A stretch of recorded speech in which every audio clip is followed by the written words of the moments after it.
एक वाक्य और पूरा साम्राज्य खत्म। कर्म और संवेदना की यह कहानी आज समझ लो, वरना कल आपके साथ भी यह हो सकता है।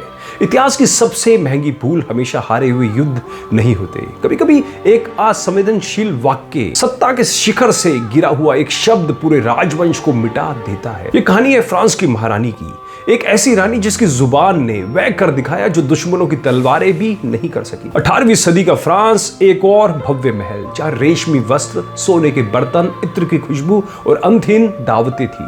शाही जीवन ऐश्वर्य में डूबा था। रानी मैरी एंटोनेट उसी चमकती दुनिया में जी रही थी। उन्हें लगता था कि यही जीवन का सत्य है, लेकिन महल की दीवारों के बाहर एक और फ्रांस था। सड़कों पर भूख थी, अकाल था, मौत थी। गरीब जानता था कि उसके पास खाने के लिए सूखी रोटी का टुकड़ा भी नहीं है।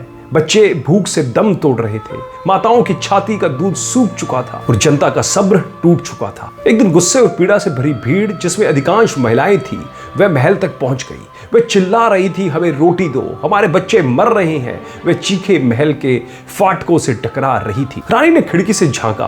गरीबी का अनुभव उन्होंने कभी किया ही नहीं था। उन्होंने अपनी दासी से पूछा, ये लोग इतना शोर क्यों कर रहे हैं?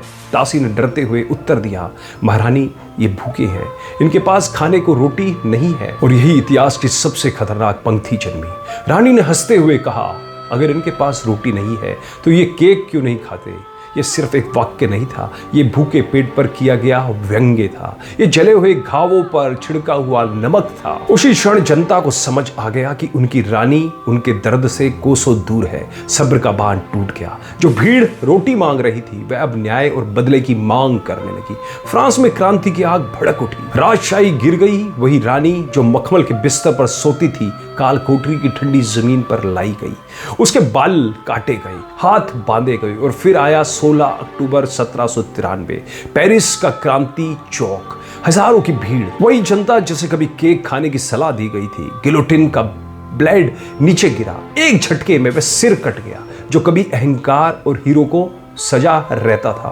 मित्रों, ये कहानी सत्ता और जीवन का सबसे बड़ा पाठ है, और वो है संवेदना का। ऊंचे पद पर बैठकर नीचे खड़े लोगों का दर्द समझना अनिवार्य है।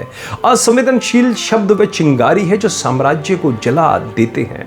इसलिए अंत में खुद से एक सवाल जरूर पूछिए, क्या आप अपनी सफलता में इतने तो नहीं डूबे हैं कि दूसरों का दर्द नहीं देख पा रहे? याद रखिए, पेट रोटी से भरता है, लेकिन आत्मा सम्मान से। इसलिए संवेदनशील बनिए और सुरक्षित रहिए।